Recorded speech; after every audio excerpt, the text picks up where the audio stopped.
আসমান আমার আল্লাহ তাআলার কাছে ফরিয়াদ জানাইও গো আল্লাহ, যেই নবীর কারণে আমি আসমান জমিন চন্দ্র সূর্য গ্রহ নক্ষত্র নবী রাসূল সব বানাইলেন, ওই নবীকে একটা বারের জন্য আমাদের কাছে আনেন না।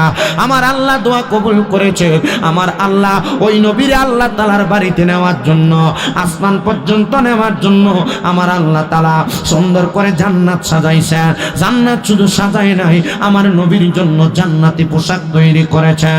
জান্নাতি পোশাক শুধু তৈরি করেন নাই, আমার নবীর জন্য জান্নাতি বুরাক রেডি করে রাখছেন। শুধু জান্নাতি বুরাক রেডি করে রাখেন নাই, অসংখ্য ফেরেশতাদেরকে আমার আল্লাহ তাআলা রেডি করে রাখছেন নবীর জন্য।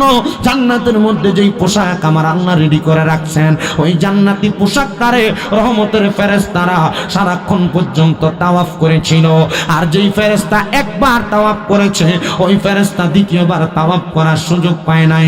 শুধু তাই নাই গো, আমার আল্লাহ তাআলা নবীর মেরাজে নিয়ে যাবেন 26 রজব দিবাগত রাতে আমার নবী রাহমাতুল লিল আলামিন নবীকে নেওয়ার জন্য।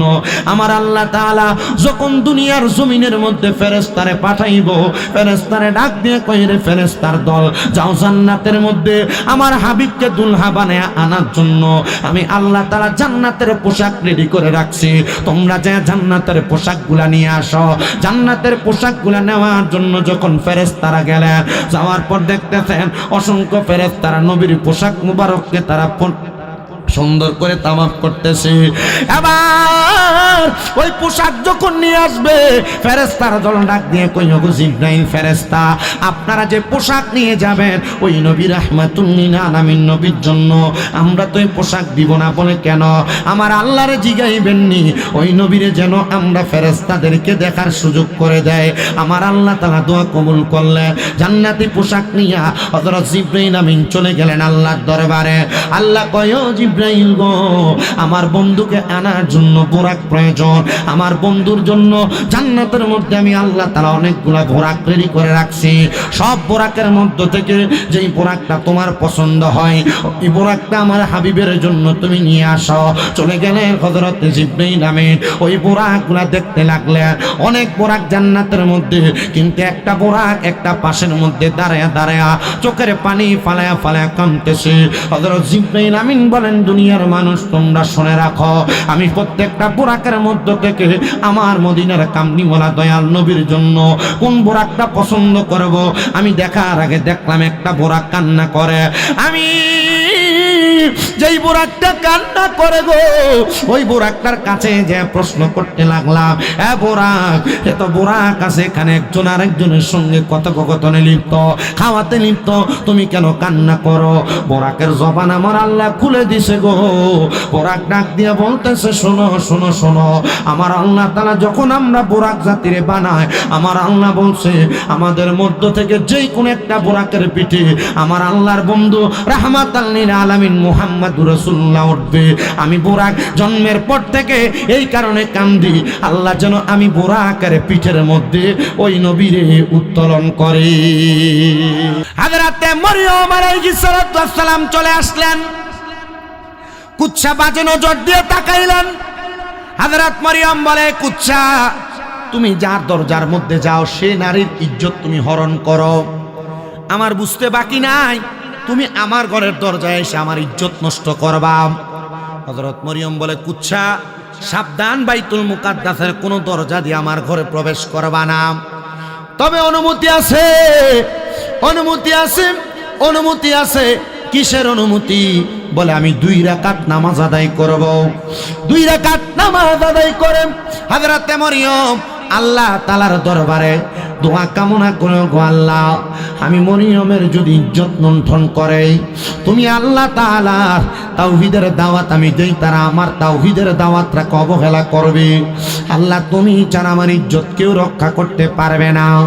আমার আল্লাহ ডাক দিয়া কয়, রে জিবরাইল, যাও যাও, আমার মরিয়মের ইজ্জতটা রক্ষা করা দরকার। হযরতে জিবরাইল আমিন আগমন করলেন, মুখের ফুৎকার দ্বারা ওই কুচ্ছা নামক লোকটাকে হযরত মরিয়মের ঘরের দরজা থেকে এমন দূরে একটা ঝাটকা দিয়া ফালাইলেন। ওই লোকটা কুচ্ছা নামক বাজে লোকটার মাথা ফেটে রক্ত বের হয়ে মারা গেছে সাথে সাথে। আর জিবরাইল ডাক দিয়া কই মরিয়ম আমার সামনে আগমন করেন। হযরত মরিয়ম যখন আগমন করলো রে বাবা, হযরত মরিয়মকে মুখটা হা করার কথা বললেন। হযরত মরিয়ম মুখটা হা করার সাথে সাথে হযরত মরিয়মের মুখের মধ্যে একটা ফুৎকার দিলেন। ফুৎকার ফু দেওয়ার সাথে সাথে হযরত মরিয়ম ওনার ঘরে চলে গেলেন। অল্প কিছুদিন পর হযরত মরিয়ম গর্ভবতী হয়ে গেলেন। 10 বছরের নারী, এখনো পর্যন্ত কোনো বিবাহ হয় নাই, কিন্তু গর্ভে সন্তান। মানুষ হযরত মরিয়মকে অপবাদ দিতে লাগলেন, মরিয়ম তোমার বিবাহ হয় নাই, সন্তান আসলো কিভাবে? এটা হতে পারে না। মরিয়ম তুমি যে এমন কথা বলতেছ, এমন কাজ করতেছ, তোমার তাওহীদের খোদা কি তোমারে কোনো বাধা দেয় না? হযরত মরিয়ম কয় আল্লাহ আমারে আপনি কলঙ্কের হাল গড়ায় পড়ায় দিলে। মানুষ আমারে কলঙ্ক দেয়, মানুষ আমারে বাজে কথা বলে, মানুষ তো আমি মরিয়মের কথাগুলো শোনে না। স্বামী নাই, স্বামী নাই, সন্তান আসলো কেমনে? হযরত মরিয়ম রে আমার আল্লাহ তাআলা ইন্নাল্লাহা মা'আস সাবিরিন ধৈর্য ধারণ করার আয়াত শোনায়া দেয়। হযরত মরিয়ম ডাক দিয়া কই আল্লাহ আমি ধৈর্য ধারণ করি দিরা, আমি মরিয়মকে অপবাদ দেয়, খারাপ কথা বলে। আল্লাহ কই মরিয়ম অল্প কিছুদিন অপেক্ষা করো। অল্প কিছুদিন পরে হযরতে মরিয়ম আলাইহিস সালাতু ওয়াস সালামের সন্তান দুনিয়াতে আগমন করলো, ছোট বাচ্চা। এলাকার সব মানুষ মরিয়মের ঘরের দরজায়, একদল মানুষ বলতেছে মরিয়মের এই সন্তানকে দুনিয়াতে রাখা যাবে না, আসো আমরা মরিয়মের এই সন্তানটারে আমরা মাটি গর্ত করে একবারে মাটির নিচে দিয়া দেই। আরেক দল বলতেছে আগুন জ্বালাও, আগুনের মধ্যে দিয়া দেই। আরেক দল বলতেছে না না না, জীবিত অবস্থায় নদীর পানিতে ফেলাইয়া দেই। হযরত মরিয়ম কয় আল্লাহ, ও আল্লাহ, আমি যদি আমার সন্তানটারে দুনিয়ার জমিনের মধ্যে মানুষের হাতে দিয়া দিই, তারা যদি আগুনে পুড়িয়া দেয়, তারা যদি পানিতে ফেলাইয়া দেয়, তারা যদি জীবিত মাটি দিয়া দেয়, আল্লাহ গো কেন এবার সন্তান দিলা, আবার তুমি কাইরা নিবা? আল্লাহ না না না, আমি মরিয়ম এটা সহ্য করতে পারবো না। আল্লাহ কই মরিয়ম ধৈর্য ধারণ করো গো, এই সন্তান সাক্ষী দিবে সন্তানটাকে। যখন হযরত মরিয়মের সন্তানকে তারা নিয়ে যাওয়ার জন্য আসলেন, আসার সাথে সাথে সন্তান ডাক দিয়া কয় আমারে তোমরা বাবা তারা সন্তান বলো না, আমি হইলাম ঈসা রুহুল্লাহ। ঈসা রুহুল্লাহ মানে রুহুল্লাহ দ্বারা বোঝাইলেন ফুৎকারের দ্বারা আল্লাহ তাআলা এই হযরত ঈসাকে দুনিয়াতে পাঠাইছেন। এবার মানুষ বলতে লাগলেন এটা আল্লাহর ফুৎ। কার ফুৎ? লাম ইয়ালিদ, জোরে কর না, লাম ইয়ালিদ। আল্লাহ কাউকে জন্ম দেন না, কারো থেকে জন্ম নেন না। তার মানে আল্লাহর কোন সন্তান আছে? আল্লাহর কোন মা বাবা আছে? না। এ বিশ্বাস করা কুফরি। বলেন এ বিশ্বাস করা কুফরি এবং শিরিক। এটা কি শিরিক? এটার কারণে গুনাহ হবে, গুনাহগার হবে, ঈমান চলে যাবে। এজন্য আল্লাহর কোন সন্তান, তো এরা তো ইহুদি, এরা ইহুদি হওয়া আর এই সমস্ত কথা বলা স্বাভাবিক কথা কয় না কেন? আর এই সমস্ত কথা যারা বলে এরা ইহুদি, এদের সাথে ইসলামের কোনো সম্পর্ক নাই। হযরত মরিয়মের এই সন্তানকে যখন আল্লাহর ফুত বলে বলে মানুষ ডাকে, হযরত মরিয়ম বলে আল্লাহ আমি তো এক খোদার সাক্ষী দেই, কিন্তু তুমি যে আমার কাছে এমন একটা কথা শোনাইতেছ আমার এটা সহ্য হয় না। আল্লাহ তাআলার হুকুম পায়াম হযরত মরিয়মকে আল্লাহ আদেশ দিলেন মরিয়ম এখান থেকে বড় দূরে যাইয়া তোমার সন্তানটার একটা গুহার মধ্যে রেখে দাও। হযরত মরিয়ম বলে ও আল্লাহ গো, এই সন্তান কেমনে সহ্য করবে? সন্তান না খেয়ে কেমনে থাকবে? আল্লাহ তাআলার আদেশ অমান্য করে নাই। হযরত মরিয়ম ছোট বাচ্চাটারে নিয়া গুহার মধ্যে যখন রেখে দিলেন, আমার আল্লাহ তাআলার পবিত্র বান্দী হযরত মরিয়ম বলে আমি এক সপ্তাহ পরে পরে আমার সন্তানকে দেখতে যাইতাম। আমি যায়া দেখলাম হযরত মরিয়ম আলাইহিস সালাতু ওয়াস সালামের সন্তান হযরত ঈসা রূহুল্লাহ ওনার ডান হাতের শাহাদাত আঙ্গুলটা মুখের মধ্যে দিয়া উনি ডান হাতের শাহাদাত আঙ্গুলটাকে চষতেছে। দেখবেন ছোট ছোট বাচ্চারা মুখের মধ্যে আঙ্গুল দিয়া কেমন করে চষে, কেন জানেন রে বাবা? আমার আল্লাহ তাআলা এই ছোট বাচ্চাদেরকে আঙ্গুল চষার মাঝখানে বরকতের পানি পান করায়। হযরত ঈসা রূহুল্লাহ রে আমার আল্লাহ তাআলা ওই বরকতের পানি উনার ডান হাতের শাহাদাত আঙ্গুল দিয়া বাঁচায়া খাওয়ায়া বাঁচায়া রাখছেন। হযরত মরিয়ম কয় আল্লাহ পাহাড়ের গুহার মধ্যে কেউ আমার সন্তানরে খাওয়ায় না, কিন্তু তুমি কি খাওয়ান দিয়া আমার সন্তানকে বাঁচায়া রাখছো তুমি ভালো জানো। ঈসা রুহুল্লাহ বড় হয়ে গেছে, এবার মা যেমন তাওহীদের দাওয়াত দেয়, আল্লাহর দ্বীনের দাওয়াত দেয়, ঈসা রুহুল্লাহ তেমন ভাবে দাওয়াত দেয়। কিন্তু মানুষ কয় ঈসা রুহুল্লাহ যেমন ভাবে দাওয়াত দেয়, যদি এই দাওয়াত মানুষ গ্রহণ করে তাহলে মানুষ এই দাওয়াত গ্রহণ করার কারণে আমাদের বাপ দাদার ধর্ম লুণ্ঠিত হয়ে যাবে। চলো রে আমরা ঈসা রুহুল্লাহরে মেরে ফেলি। ঈসা রুহুল্লাহরে মারার জন্য তারা কত রকমের ফন্দি আটলেন। ফন্দি আটার পরে হযরত ঈসা রুহুল্লাহরে তারা মারতে পারে না। ঈসা রুহুল্লাহ যে জায়গায় বসবাস করতেন একটা পাহাড়ের একবারে উঁচু স্থানের মধ্যে ছোট্ট একটা ঘর বানায়া ওই জায়গার মধ্যে হযরত ঈসা রুহুল্লাহ বসবাস করতেন। তো 10 জন ইহুদি একসাথে নিয়ত করলেন চলো আমরা আজকে 10 জন একসাথে যায়া ঈসা রুহুল্লাহর ঘরের মধ্যে আমরা ঈসা রুহুল্লাহরে মেরে চলে আসব। মানুষ মনে করবে ঈসা রুহুল্লাহ নিজে নিজে ইন্তেকাল করেছে। তারা সবাই একসাথে শ্রেণী নিয়া হাতের মধ্যে দা কুড়াল নিয়া ঈসা রুহুল্লাহরে মারার জন্য গেছেন। যাওয়ার সাথে সাথে ঈসা রুহুল্লাহ ঘরের মধ্যে ইবাদত করে কার? আল্লাহর ইবাদত করতেছে। হযরত ঈসা রুহুল্লাহ যখন ইবাদত করে 10 জনের ভিতরে কইতেছে রে কে মারবা? ঈসা রুহুল্লাহ তো ঘর থেকে ভয়ে বাইর হয় না। একজন ঈসা রুহুল্লাহকে মারার জন্য ঘরে প্রবেশ করছে। ঈসা রুহুল্লাহ সেজদায় পড়ে রয়েছে, আল্লাহ এখন যদি তারা আমার মাইরা ফেলে তো তোমার তাওহীদ মিস হয়ে যাবে, তোমার কালেমার দাওয়াত মিস হয়ে যাবে। আল্লাহ তুমি আমারে রক্ষা করো। মারহাবা কন্যা আল্লাহ ডাক দিয়া কয় রে জিবরাইল যাও যাও যাও, যারা আমার আল্লাহর হয়ে যায় তাদেরকে রক্ষা করে একজন, জোরে কন্যা তিনি কে?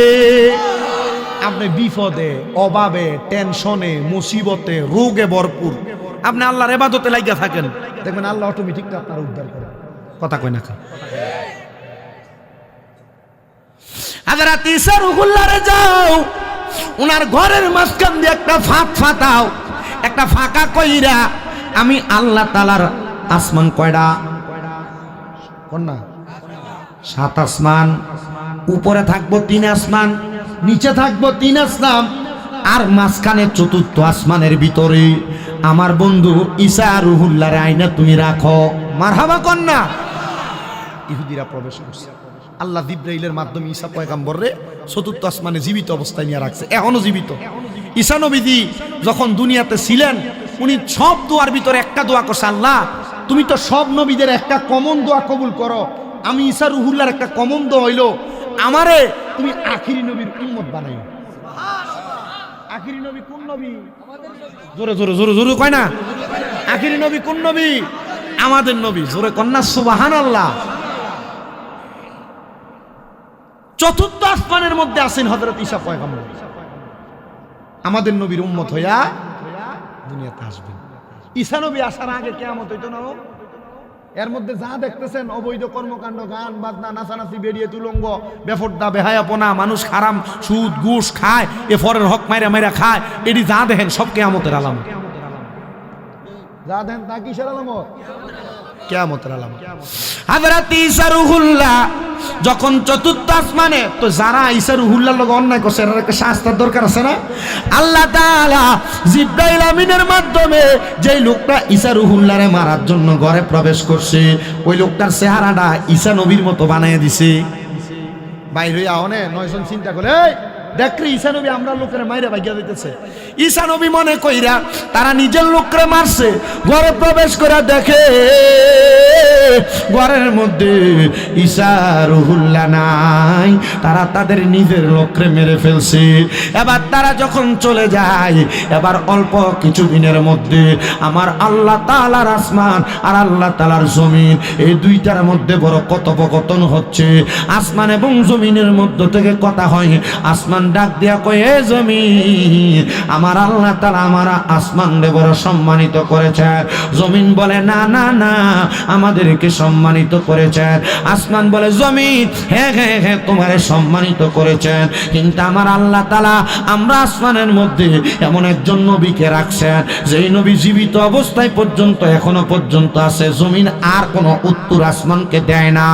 570 খ্রিস্টাব্দে মদিনার রাহমাতুল লিল আলামিন নবী হযরতে খাজা আব্দুল্লাহর বাংলা কুটিরের মধ্যে মা আমেনার হুজরা মোবারকের মধ্যে রেহেমের মধ্য থেকে যখন আগমন করলো, জমিন আসমানের কাছে জবাব দেয়, আসমান শোনো শোনো শোনো, ও আসমান শোনো, আমার আল্লাহ তাআলা এমন একজন নবীকে আমি জমিনের মাঝে পাঠাইছেন যেই নবীর না বানাইলে আদম থেকে ঈসা নবী পর্যন্ত যত নবী রাসূল আছে কোন নবীকে আমার আল্লাহ তাআলা বানাইতেন না। ওই মদিনা রাহমাতাল লিল আলামিন নবীকে আমার আল্লাহ তাআলা আমি জমিনের মধ্যে পাঠাইছে। আসমান আমার আল্লাহ তাআলার কাছে ফরিয়াদ জানাইও, গো আল্লাহ, যেই নবীর কারণে আমি আসমান জমিন চন্দ্র সূর্য গ্রহ নক্ষত্র নবী রাসূল সব বানাইলেন, ওই নবীকে একটা বারের জন্য আমাদের কাছে আনেন না। আমার আল্লাহ দোয়া কবুল করেছে, আমার আল্লাহ ওই নবীর আল্লাহ তাআলার বাড়িতে নেওয়ার জন্য, আসমান পর্যন্ত নেওয়ার জন্য আমার আল্লাহ তাআলা সুন্দর করে জান্নাত সাজাইছেন। জান্নাত শুধু সাজায় নাই, আমার নবীর জন্য জান্নাতি পোশাক তৈরি করেছেন। জান্নাতি পোশাক শুধু তৈরি করেন নাই, আমার নবীর জন্য জান্নাতি বুরাক রেডি করে রাখছেন। শুধু জান্নাতি বুরাক রেডি করে রাখেন নাই, অসংখ্য ফেরেশতাদেরকে আমার আল্লাহ তাআলা রেডি করে রাখছেন নবীর জন্য। জান্নাতের মধ্যে যেই পোশাক আমার আল্লাহ রেডি করে রাখছেন, ওই জান্নাতি পোশাকটারে রহমতের ফেরেশতারা সারাক্ষণ পর্যন্ত তাওয়াফ করেছিল। আর যেই ফেরেশতা একবার তাওয়াফ করেছে, ওই ফেরেশতা দ্বিতীয়বার তাওয়াফ করার সুযোগ পায় নাই। শুধু তাই না, তাই নাই গো, আমার আল্লাহ তাআলা নবীর মেরাজে নিয়ে যাবেন 26 রজব দিবাগত রাতে আমার নবী রাহমাতুল লিল আলামিন নবীকে নেওয়ার জন্য আমার আল্লাহ তাআলা যখন দুনিয়ার জমিনের মধ্যে ফেরেশতারে পাঠাইব, ফেরেশতারে ডাক দিয়ে কই, রে ফেরেশতার দল, যাও জান্নাতের মধ্যে আমার হাবিবকে দুলহা বানায়া আনার জন্য আমি আল্লাহ তাআলা জান্নাতের পোশাক রেডি করে রাখছি, তোমরা যে জান্নাতের পোশাকগুলা নিয়ে আসো। জান্নাতের পোশাকগুলা নেওয়ার জন্য যখন ফেরেশতারা গেলেন, যাওয়ার পর দেখতেছেন অসংখ্য ফেরেশতারা নবীর পোশাক মুবারককে তারা সুন্দর করে তামাক করতেছে। এবার ওই পোশাক যখন নিয়ে আসবে, ফেরেশতারা দল ডাক দিয়ে কই, ওগো জিবরাইল ফেরেশতা, আপনারা যে পোশাক নিয়ে যাবেন ওই নবী রাহমাতুল লিল আলামিন নবীর জন্য, আমরা তো এই পোশাক দিব না বলে কেন? আমার আল্লাহরে জিগাইবেননি, ওই নবীরে যেন আমরা ফেরেশতাদেরকে দেখার সুযোগ করে দেয়। আমার আল্লাহ তাআলা দোয়া কবুল করলেন, জান্নাতি পোশাক নিয়ে হযরত জিবরাইল আমিন চলে গেলেন আল্লাহর দরবারে। আল্লাহ কয়, ও জিবরাইল গো, আমার বন্ধুকে আনার জন্য বোরাক প্রয়োজন। আমার বন্ধুর জন্য জান্নাতের মধ্যে আমি আল্লাহ তাআলা অনেকগুলা বোরাক রেডি করে রাখছি। সব বোরাকের মধ্য থেকে যেই বোরাকটা তোমার পছন্দ হয়, ওই বোরাকটা আমার হাবিবের জন্য তুমি নিয়ে আসো।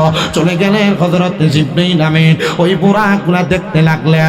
অনেক বোরাক জান্নাতের মধ্যে, কিন্তু একটা বোরাক একটা পাশের মধ্যে দাঁড়ায়া দাঁড়ায়া চোখের পানি ফালায়া ফালায়া কাঁদতেছে। হযরত জিবরাইল আমিন বলেন, দুনিয়ার মানুষ তোমরা শুনে রাখো, আমি প্রত্যেকটা বোরাকের মধ্য থেকে আমার মদিনার কামলিওয়ালা দয়াল নবীর জন্য কোন বোরাকটা পছন্দ করব, আমি দেখার আগে দেখলাম একটা বোরাক কান্না করে। আমি যেই বোরাকটা কান্না করে গো, ওই বোরাকটার কাছে যে প্রশ্ন করতে লাগলাম, বোরাক, এত বোরাক আছে এখানে, একজন আরেকজনের সঙ্গে কথোপকথনে লিপ্ত, খাওয়াতে লিপ্ত, তুমি কেন কান্না করো? বোরাকের জবান আমার আল্লাহ খুলে দিছে গো। বোরাক ডাক দিয়ে বলতেছে, শোনো শোনো শোনো, আমার আল্লাহ তাআলা যখন আমরা বোরাক জাতিরে বানায়, আমার আল্লাহ বলছে আমাদের মধ্য থেকে যেই কোন একটা বোরাকের পিঠে আমার আল্লাহর বন্ধু রাহমাতাল লিল আলামিন মুহাম্মদুর রাসূলুল্লাহ উঠবে। আমি বোরাক জন্মের পর থেকে এই কারণে কান্দি, আল্লাহ যেন আমি বোরাকের পিঠের মধ্যে ওই নবীরে উত্তোলন করে। আল্লাহু আকবার, জিন্দাবাদ, জোরে বলেন না মারহাবা। ওই বুরাকটারে নিয়ে চলে গেলেন অসংখ্য ফেরেশতাদেরকে নিয়ে হযরত জিবরাইল আমিন আমার নবীর দরবারে। সব ফেরেশতা দাঁড়ানো, বুরাক বাঁধা, জান্নাতি পোশাক নিয়া জিবরাইল আমিন আয়েশা দেখতেছে আমার নূরের নবী হযরতে উম্মে, মারহাবা বলবেন না, হযরত উম্মে হানির ঘরে ঘুমন্ত অবস্থায়। জিবরাইল আমার নবীরে ডাক দেয় না, নবী ঘুম থেকে জাগ্রত হয়ে নবীর মনে কষ্ট যাবে, এই জন্য আমার নূরের নবীরে ডাক দেয় না। জিবরাইল আবার চিন্তা করতে লাগলেন। অল্প কিছুক্ষণ পর জিবরাইলের নূরানি জিহ্বাটা আমার দয়াল নবীজির পা মুবারকের তালু মুবারকের মধ্যে লাগায়া দিলেন। নবীজি ঠান্ডা ঠান্ডা অনুভব কইরা ঘুম থেকে জাগ্রত হইলেন। ডাক দিয়ে বলে, ও জিবরাইল, জিবরাইল তুমি বলো না এত গভীর রজনীতে আমার ঘরের সামনে কেন? জিবরাইল ডাক দিয়ে কয়, নবী আল্লাহ পাঠাইছে আপনি নবীর আল্লাহর বাড়িতে নেওয়ার জন্য, মেরাজ করার জন্য। সুবহানাল্লাযী আসরা বিআবদিহি লাইলাম মিনাল মাসজিদিল হারামি ইলাল মাসজিদিল আকসাল্লাযী বারাকনা হাওলাহু লিনুরিয়াহু মিন আয়াতিনা ইন্নাহু হুয়াস সামিউল বাসীর। কারবানি কারবানি আল্লাহ তাআলা মহিমান্বিত খোদা আমার নবীর মেরাজে নিবে, আর আমার নবী কান্দে, জিবরাইল আমার আল্লাহ যে আমি নবীর মেরাজে নিয়ে যাবে, আমার আল্লাহ তাআলা আমার উম্মতের কোনো ফয়সালা করছেনি। উম্মতের যদি কোনো ফয়সালা না হয় আমি আমার আল্লাহর দরবারে মেরাজে যাব কেমনে? আমার আল্লাহ জানে তাই, এ জিবরাইল আমার বন্ধুরে বলো গো, আমার বন্ধুর উম্মতের নাজাতের জন্য আমি আল্লাহ তাআলা একটা ফয়সালা রেডি করে রাখছি। আমার নবীজি রওনা করবেন উম্মে হানির ঘরের মধ্যে। আমার নবী 2 রাকাত নামাজ আদায় করেছে। আল বিদায় আমার নেহায় একটা কিতাব আছে, ইসলামিক ফাউন্ডেশন কর্তৃক ছাপানো, বাংলায় ছাপানো আছে। 14 খণ্ডের ওই কিতাবের মধ্যে আমার নবীর মেরাজের কথা বড় সুস্পষ্টভাবে বর্ণনা করা আছে। ও বাবা, আমার নবী 2 রাকাত নামাজ পড়ে জান্নাতি খানাপেনা বক্ষণ করে নবী আমার রওনা করলেন, মেরাজে যাবে। আমার নবী বের হওয়ার সাথে সাথে জান্নাতি বুরাকের মধ্যে চইরা আমার নবী রওনা করলেন নবীদের হুজরা মুবারক থেকে। আমার নবী চলে গেলেন বাইতুল্লাহ শরীফের মধ্যে। নবী আমার বাইতুল্লাহ শরীফের মধ্যে 2 রাকাত নামাজ আদায় করেছেন। বাইতুল্লাহ শরীফ থেকে আমার নবী বুরাক পিঠে চইরা আমার নবী চলে গেলেন বাইতুল মুকাদ্দাসের মধ্যে। আব্বাজি, এই জায়গাটার মধ্যে নবীজির মেরাজের বড় একটা বিশাল জায়গা। কি বিশাল জায়গা? আপনি যদি কখনো সম্ভব হয় মোবাইলে গুগলে লেখেন অথবা ম্যাপসে লেখেন যে কি, যে বাইতুল্লাহ শরীফ থেকে বাইতুল মুকাদ্দাসের দূরত্ব কত। আমি একদিন লিখছিলাম অনেকটা দূরত্ব, আমার মনে নাই, মনে পড়তেছে না, অনেক দূরত্ব, যা এক রাতে যাওয়া সম্ভব না। এক রাতে যাওয়া সম্ভব না। অনেক, আমার 40 দিন না যেন কি দেখছিলাম, হাইটা গেলে তো নবীজি, হ্যাঁ 40 দিন না, জান্নাতি বুরাকের পিঠে উঠা নবীজি এক রাত্রিতেই বাইতুল হারাম মানে মসজিদে হারাম থেকে, এক কথায় মক্কাতুল মুকাররমা থেকে বাইতুল মুকাদ্দাসে গেছেন। মারহাবা পড়েন না। আমার নবী বাইতুল মুকাদ্দাসে গেলেন। শুধু বাইতুল মুকাদ্দাসে যান নাই, বাইতুল মুকাদ্দাসের মধ্যে যায়া বর্তমান ফিলিস্তিনের মুসলমান যে জায়গায় যে হেরামে নামাজ পড়েন, ওই বাইতুল মুকাদ্দাস মসজিদের মধ্যে আমার নবীজির ঘোড়াটা, আমার নবীজির বুরাকটাকে বাঁধলেন। বাঁধার পরে আমার নবী বাইতুল মুকাদ্দাসের মধ্যে প্রবেশ করে দেখেন, ওই বাইতুল মুকাদ্দাস মসজিদের মধ্যে আদম থেকে ঈসা নবী পর্যন্ত যত নবী রাসূল ছিলেন সব নবীরা সে জায়গায় দাঁড়ায় আছে। আর সবাই ডাক দে হালা ওয়া সাহালান, মারহাবান মারহাবান দুয়ুফুর রহমান, আল্লাহর মেহমান বলে বলে আমার নবীকে স্বাগতম জানায়। নবীকে সামনে দিয়া তারা এবার নামাজ পড়তে লাগলেন। নামাজ 2 রাকাত নামাজ আদায় করতে লাগলেন।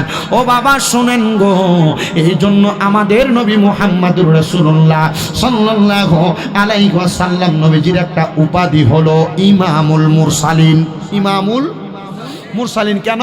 কারণ নবীদের ইমামতি করেছিলেন, রসুলদের ইমামতি করার কারণে উনি রসুলদেরও ইমাম, রসুলদেরও নেতা। মারহাবা পড়েন জোরে। বন্ধু শুনেন গো, নবীজি তাদের সঙ্গে নামাজ আদায় করে আমার নবীজি রাহমাতুল লিল আলামিন নবী বাইতুল মুকাদ্দাসের একটা জায়গা থেকে ঊর্ধ্বগমন করলেন। আসরা বি আবদিহি লাইলাম মিনাল মসজিদিল হারামি ইলাল মসজিদিল আকসাল্লাযী বারাকনা হাওলাহু। আমার আল্লাহ তাআলার কাছে দেখা করার জন্য, মেরাজ করার জন্য, সাক্ষাৎ করার জন্য। কেমন সাক্ষাৎ? কাবা কাউসাইনি আও আদনা, একটা তীর এবং ধনুক যত কাছাকাছি আমার আল্লাহর সাথে আমার নবী তত কাছাকাছি মুলাকাত করেছে। বলে হুজুর তাহলে কি আল্লাহর আকার আছে? না, এ বিশ্বাস করা যাবে না। আল্লাহর কি আকার আছে নাকি? না, এটা করা যাবে না। আল্লাহ এবং রসুল কি দেখছেন এটা ওনারাই ভালো জানেন, ওনারাই ভালো জানেন। আমি আমার এক ওস্তাদরে প্রশ্ন করছিলাম, হুজুর আল্লাহ তো আকারই নাই। আমি বললাম জি হুজুর মানলাম। তো নবীজি ওইখানে যে কি দেখছেন,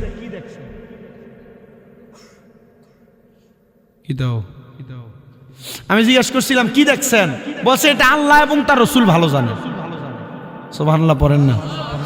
মুসলমান ইমানদার আমার নবী রাহমাতুল লিল আলামিন নবী আমার ঘোষণা করেন, হযরত সিদ্দিক আকবর রাদিয়াল্লাহু তাআলা আনহু থেকে হাদিস বর্ণিত, তিনি বলেন জগতের মানুষ তোমরা শোনো, আমার নবী যখন মেরাজে যায়, ঊর্ধ্বগমন করে, ওই নবীজি যাওয়ার সময় পয়গম্বর মুসা নবীকে ওনার মাকবারার মধ্যে, কবরের মধ্যে নামাজরত অবস্থায় দেখেছিলেন। মানে আদম থেকে ঈসা নবী পর্যন্ত যত নবী রাসূল ছিলেন তারা তাদের রওজা মুবারকে জিন্দা জিন্দা জিন্দা। এটা সব মুসলমানদের আকীদা এবং বিশ্বাস। রাহমাতুল লিল আলামিন নবী মেরাজের মধ্যে যাওয়ার পরে আমার আল্লাহ তাআলা ওই জায়গার মধ্যে নবীজিকে অনেক নিদর্শন দেখাইছেন। এর মধ্যে দুইটা নিদর্শন, একটা নিদর্শনের নাম হলো জান্নাত, আর একটা নিদর্শনের নাম হলো জাহান্নাম। রাহমাতুল লিল আলামিন নবীজি জান্নাত দেখার পরে বড় খুশি খুশি হলেন, আর বললেন আল্লাহ তাআলার দরবারের ঘোষণা, এই জান্নাত নবীজির উম্মতের জন্য নির্ধারণ করা হয়েছে। রহমতের নবী যখন জাহান্নাম দেখেছিলেন, নবীজির জবান মুবারকের মন্তব্য, এই জাহান্নাম আল্লাহ তাআলা কেন বানাইছেন, কার জন্য বানাইছেন? রাহমাতুল লিল আলামিন নবীজির ঘোষণা, শোনো দুনিয়ার মানুষ, ওই জাহান্নাম এমন বিভীষিকাময় আমি নবীর চোখ মুবারক দ্বারা দেখা। ওই জাহান্নামের নিচ থেকে আগুন যখন উপরের দিকে ওঠে, আগুনের জিহ্বাটা, আগুনের মাথাটা জাহান্নামের উপরিভাগের মধ্যে চলে আসে, অনেক দূর পর্যন্ত জাহান্নামের আগুনের তাপ লেগে যায়। শুধু তাই না, একটা পাথর জাহান্নামের উপরিভাগ থেকে যদি ফেলা হয় 500 বছর লাগে নিচে যেয়ে পৌঁছাইতে। নবী আমার কান্না করতে করতে যখন চলে আসবেন, আল্লাহ তাআলার দরবারে ফরিয়াদ জানায়, আল্লাহ এই জাহান্নাম তো আমার উম্মত সহ্য করতে পারবে না। আল্লাহ তাআলা উম্মতে মুহাম্মদীর জন্য নাজাতের ফয়সালা করে আমার নবীর কাছে হাদিয়া হিসেবে উম্মতের জন্য 50 ওয়াক্ত নামাজ পেশ করেছেন, 50 ওয়াক্ত নামাজ নিয়েছেন। আমার নবী মেরাজ থেকে চলে আসবেন গো, হযরতে মুসা পয়গম্বর, মুসা আলাইহিস সালাতু ওয়াস সালাম, মুসা কালিমুল্লাহ, যিনি আল্লাহর সঙ্গে অসংখ্যবার কথোপকথন করেছেন। মুসা পয়গম্বরে যখন দেখা হয়, উনি উম্মতে মুহাম্মদীর দুর্বলতা প্রকাশ করে বলেছেন, আপনার উম্মতেরা এই নামাজ এত কষ্ট করে আদায় করবে না। আমার নবী একবার একবার করে করে 8 বার নামাজ কমায়া উম্মতে মুহাম্মদীর জন্য 5 ওয়াক্ত নামাজ নির্ধারণ করে আনলেন। ওই 5 ওয়াক্ত নামাজ উম্মতে মুহাম্মদী যদি আদায় করে, উম্মতে মুহাম্মদীরা 50 ওয়াক্তের নামাজের সওয়াব পেয়ে যাবে। এই উম্মত শোনো গো, এই উম্মত তোমরা শোনো, আমি সবার ঘাটাতে একটু কথাই বলে দিয়ে যায়। আমরা মেরাজের রাতে যে নফল ইবাদত করি, আমরা এটাকে ফরজ মনে করি না, ওয়াজিব মনে করি না, সুন্নত মনে করি না, আমরা নফল ইবাদত করি। নবীজি মেরাজে যাওয়ার সময় নবীজির হুজরাতে 2 রাকাত নামাজ পড়েছেন, নবী মেরাজে যাওয়ার সময় বাইতুল্লাহতে 2 রাকাত নামাজ পড়েছেন, বাইতুল মুকাদ্দাসে 2 রাকাত নামাজ পড়েছেন। এই জন্য আমরা উম্মতে মুহাম্মদীরা নফল ইবাদত 2 করে আমরা চেষ্টা করলে সারা রাতে যদি সম্ভব হয় 1 লক্ষ ওয়াক্ত নামাজও আমরা 100 রাকাত নামাজও আমরা পড়তে পারি। ও মুসলমান তোমরা শোনো, এজন্য সবার কাছে আবদার, যে নামাজ আমার নবীজি মেরাজে গমন করে উম্মতের জন্য আল্লাহর পক্ষ থেকে হাদিয়া হিসেবে এনেছেন। এবার আপনারা বলেন, আমরা সবাই ওই নামাজটা বেশি বেশি পড়ার দরকার আছে না নাই? পুরা ওয়াজ মাঝখানে শুধু একটা গজল গেছে, ঠিক না? আমি চেষ্টা করি আমার ওয়াজের ধারাবাহিক পুরাটা সময়, আমার গজল অনেক আছে ইউটিউব, ফেসবুক ইউটিউবে অনেক গজল আছে, কিন্তু আমি আমার ওয়াজের মাঝখানে গজল গায়ের সময়টা নষ্ট করি না। আমি যে কামাল কান্দি পাঁচকিটটা, তারপরে আমি আমরা জিমাইজন দিলে কম লাগে, কিন্তু এখন যে যুগ আসছে গজল গাইলে মানুষের মুখে মুখে মন্তব্য হয়ে যায়, মৌলবীরে দাওয়াত দিয়ে আনছে টিহা দিয়া এ গজল গায়ে সময় পার করে আবার কথা বুঝছেন। এগুলো আমি জানি না, যেমন না চেহারা দেখলো তো বোঝা যায়। আমি যখন জিকির টান দিছি দেখছিনি দৌড়ে কেমন আছে অনেকে শুধু জিকির করে, আছে না? আমি জিকির করছি, এই জন্য সবার জন্য সব রাখছি। আবার অনেক মাহফিলে জিকির করি না, রাইখা দিই মুনাজাতের আগে দিয়ে জিকির করি, এটা বইয়ে থাকে। আমার মনে হয় আগামী 8 তারিখ এখানে কি যেন নোয়াগাঁও একটা মাহফিল আছে 10টা মিনিট, জি এখানে যাইবেন ইনশাল্লাহ। তবে আমার ওয়াজের সারমর্ম ইশরাহ মূল কি কথা কন না, মূল কি নামাজ, কথা কন না, মূল কি নামাজ। মেরাজের রাইতে মসজিদ বন্ধ রাখেন না, ফরজ। আমরা বলি না এটা ফরজ, আমরা বলি না এটা ওয়াজিব, বলি না সুন্নত। এই যে মেরাজের রাতে নামাজ, মেরাজের রাতে যে তাবারুক করা, সিন্নি খিচুড়ি বিরিয়ানি জিলাপি, এরপরে সবাই একসাথে মিলা কবর জিয়ারত করা, এলাকার মানুষ জাঁকজমক ভাবে সুন্দরভাবে মসজিদে যাওয়া, এমনি মানুষ নামাজ পড়ে না। এই রাতের উসিলায় যায়া যদি ওয়াজ নসিহতের মাধ্যমে যদি হেদায়েত হয়, এটার জন্য আমরা এই মেরাজের রাতে ইবাদত করি, আমরা এটাকে ফরজ মনে করে করি না। এজন্য আমরা যারা আহলে সুন্নাত ওয়াল জামাতের আকীদাওয়ালা, আমাদের নিয়ত শুধু ওয়াজ মাহফিলের ভিতরে না, আমাদের নিয়ত যেন সব সময় হয় নবীজি আল্লাহর দরবারে এই মেরাজে গমন করে উম্মতের জন্য হাদিয়া হিসেবে জাহান্নাম থেকে বাঁচানোর জন্য যে নামাজ নিয়ে আসছেন, এই নামাজ আমরা উম্মত যদি দাবি করি, আমরা এই নামাজ পড়ার দরকার। কিন্তু এটা ওয়াজের ফ্যান্ডেল পর্যন্ত এরপরে আর থাকে না। আমি আমার মাদেরকে বলবো, আপনারা মাঝে মাঝে হুজুরের লাগে আমরা লাগে হাদিয়া পাঠানো 200 100 300 500 পাঠা কেন? কাহিনী হইলো হুজুর একটু দোয়া করেন, ঘরটা থেকে রোগবালা মুসিবত ছাড়ে না, হুজুর আমার জামাইটার কামাই বরকত নাই, হুজুর আমরা ঘরটার ভিতরে অনেকটা বিপদ আর কুফা লাগিয়ে রেখেছি। আমি বলবো যদি আপনারা মহিলারা নামাজ না পড়েন, মহিলারা ইবাদত না করেন, শুধু শামীম রেজা না, পুরা কুমিল্লা জেলা, পুরা বাংলাদেশের বড় হুজুর দিয়ে দোয়া করিলে হুজুর দোয়া কামাইব। কথা বলে কেন? আমরা হুজুরের কিন্তু এটা দিয়ে কামাই কমে যাবো, কি হইব? বেডিয়ে তো নামাজি হোক, কথা কয় না। আগে সকালবেলা ফজরের নামাজ পড়ে এলাকার আশেপাশে দিয়ে হাঁটলে মহিলাদের গুনগুন গুনগুন কোরআন তেলাওয়াত শোনা যেত, আর গেলে নাকদা হইনা আওয়াজ শোনা যায়, বরকত সব আপনারা শেষ করে দিচ্ছেন। একটা মহিলা যদি চায় তার স্বামীকে নামাজি বানাইতে পারে, কথা কন না, আমার ওয়াজ শেষ। শুধু আমি যে কথা কইতেছি, একটা মহিলা যদি চায় তার স্বামীরে, কথা কয় না কেন, নামাজি বানাইতে পারে, যদি ঘরে বরকত চান, যদি বিপদ আপদ মুক্ত চান, মুসিবত থেকে উদ্ধার হইতে চান, রোগ মাপ করাইতে চান, জামাইয়ের কামাই রুজির বরকত করাইতে চান, আপনারা এই মেরাজ থেকে আমার নবী যেই নামাজ নিয়ে আসছে, এই নামাজ আপনারা আদায় করেন। দরকার আছে না নাই? আল্লাহ আমাদেরকে সে নামাজি হওয়ার তৌফিক দান করুন। সবাই জিকির করেন আল্লাহ আল্লাহ আল্লাহ ইল্লাহ আল্লাহ আল্লাহ লা ইলাহা।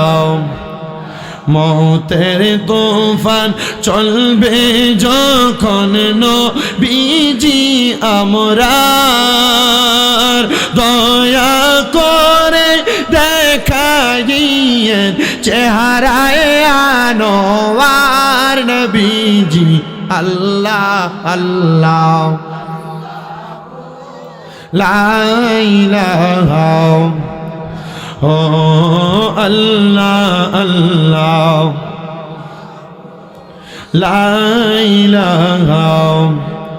মা আমেনা স্বপ্ন দেখে গর্বে তাহার নূর, সেই নূরেরই নাম রাখিলেন মুহাম্মদ রাসূল নবীজি আল্লাহ আল্লাহ লা ইলাহা। ও পড়েন আল্লাহ আল্লাহ ও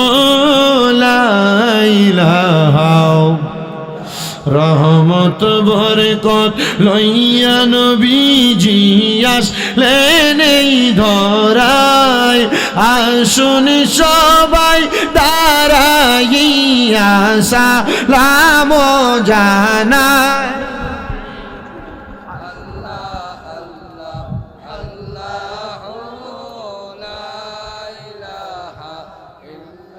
يا نبي سلام عليك يا رسول আল্লাহ আল্লাহ আল্লাহ আল্লাহ দমে দমে জফর নাম আল্লাহু আল্লাহ দমে দমে মাশাআল্লাহ আল্লাহ আল্লাহ আসিলে তুফান ভাঙবে না ঘরের বান আসিলে তুফান ভাঙবে না ঘরের বান মন পাখি ওইরা যাইব নিজুম জঙ্গলায় দমে দমে মাশাআল্লাহ আল্লাহ আল্লাহ কেবা তোমার বইনু ভাই সঙ্গের সাথী কেহ নাই কেবা তোমার বইনু ভাই সঙ্গের সাথী কেহ নাই পরকালে যাইবার বেলা কাউরে পাইবা না মাশাআল্লাহ আল্লাহ আল্লাহ আল্লাহ দমে দমে জফর নাম আল্লাহু আল্লাহ দমে দমে আল্লাহ আল্লাহ আল্লাহ আল্লাহ একদিন নিয়া যাইবা ইমানদার বা নাইয়া নিও নবীজির প্রেম ইমানের মূল সবাই বোঝার তৌফিক দিও মারহাবা আল্লাহ আল্লাহ কোরআনে আহাব্বায়াসে ইউহিব্বুকাই হাদিসেতে হুব্বুর রাসূলি মিনাল ঈমান বুখারী খুলিয়া দেখো মাশাআল্লাহ আল্লাহ আল্লাহ আল্লাহ একদিন নিয়া যাইবা ইমানদার বানাইয়া নিও নবীজির প্রেম ইমানের মূল সবাই বোঝার তৌফিক দিও মারহাবা আল্লাহ আল্লাহ ফুলসে রাতের কঠিন পারে সেইখানে নবীকে পাবে যেই নবীকে না চিনিবে সেই নবীকে না চিনিবে জান্নাত পাবার আশা নাই ও মাশাআল্লাহ আল্লাহ আল্লাহ আল্লাহ একদিন নিয়া যাইবা ইমানদার বানাইয়া নিও নবীজির প্রেম ইমানের মূল সবাই বোঝার তৌফিক দিও মাশাআল্লাহ আল্লাহ আল্লাহ মা খাদিজা যাদের নানি ছিল মায়ায় বড় দুনি যাবলে নূরে যাইতেন তিনি নবীকে খাওয়াইতে খানা আল্লাহ একদিন নিয়া যাইবা ইমানদার বানাইয়া নিও নবীজির প্রেম ইমানের মূল সবাই বোঝার তৌফিক দিও মারহাবা আল্লাহ আল্লাহ আল্লাহ আল্লাহ আল্লাহ আল্লাহ আল্লাহ আল্লাহ আল্লাহ আল্লাহ আল্লাহ আল্লাহ আল্লাহ আল্লাহ আল্লাহ আল্লাহ লা ইলাহা ইল্লাল্লাহু মুহাম্মাদুর রাসূলুল্লাহ সাল্লাল্লাহু আলাইহি ওয়াসাল্লাম আল্লাহুম্মা আমিন اللهم آمين الحمد لله رب العالمين الصلاة والسلام على رسوله الكريم ربنا ظلمنا أنفسنا وإن لم تغفر لنا وترحمنا لنكونن من الخاسرين اللهم أنت السلام ومنك السلام وإليك أرجو السلام أينا ربنا بالسلام ادخلنا الجنة دارك دار السلام تباركت ربنا وتعاليت يا جل الجلال والإكرام اللهم صل صلاة كاملة وسلم سلاما تاما على سيدنا محمد الذي تنحل به العقد وتنفرج به الكرب وتقضى به الحوائج وتنال به الرغائب وحسن الخواتم ويستسقى الغمام بوجهه الكريم وعلى آله وأصحابه في كل لمحة ونفس بعدد كل معلوم لك اللهم صل على سيدنا محمد وعلى آل محمد بعدد كل داء ودواء وبعدد كل علة وشفاء رب العالمين আল্লাহ রহমতের নজর করে তাকিয়ে দেখেন এই কুমিল্লা জেলার অন্তর্গত মুরাদনগর থানাধীন কালীপুরা দক্ষিণ পাড়া যুব সমাজের উদ্যোগে ৫তম বাৎসরিক ওয়াজ দুয়ার মাহফিল সাজায়া এলাকার মুরব্বিনে কেরাম উলামায়ে কেরাম বিশেষ করে যুবক ভাইরা বিশেষ করে ছোট ছোট মাসুম বাচ্চারা তালেবুল ইলম ছাত্ররা পর্দার অন্তরালের মা বোনেরা সোশ্যাল মিডিয়ার মাধ্যমে দেশ বিদেশ থেকে দেখনেওয়ালা আমার ভাই বাবারা মা বোনেরা আল্লাহ প্রত্যেকের মুনাজাত তোমার দরবারে কবুল আর মঞ্জুর করে নাও আল্লাহ ফরিয়াদ তোমার দরবারে গমনি এখানে আমরা যারা হাত বাড়াইলাম আমাদের গুনার দিকে তাকাইলে আমাদের বড় ভয় লাগে না জানি এই গুনার কারণে কোন দিন মালাকুল মউত আজরাইলের কাছে আমরা ধরা পড়ে যাই আমাদের ঘাড়ের রগ চিরা যাবে চোখ উল্টে যাবে জিহ্বার মধ্যে কামড় পড়ে যাবে আল্লাহ এমন কঠিন মরণ দিও না আল্লাহ আমাদেরকে ঈমানে আমলে জিন্দেগি নসিব করে দাও রাব্বুল আলামিন আল্লাহ এই মজলিসের মধ্যে কে জানি হাত বাড়াইছে কার জানি জগতের মধ্যে বাবা নাই যেই বাবা রিকশা চালায়া মাটি কাইটা মাথার গাম পায়ে ফেলায়া পরের বাড়িতে বদলার কাজ কইরা সন্তানরে মানুষের মতো মানুষ করার জন্য আব্বা রক্তরে পানি বানাইছে আল্লাহ যাদের এমন বাবা কবরে আব্বার কবর জান্নাতের বাগান বানায়া দাও ও আল্লাহ জানি না কে জানি হাত বাড়াইছে কার জানি দুনিয়াতে মা নাই হাইরে 10 মাস 10 দিন গর্ভে ধারণ কইরা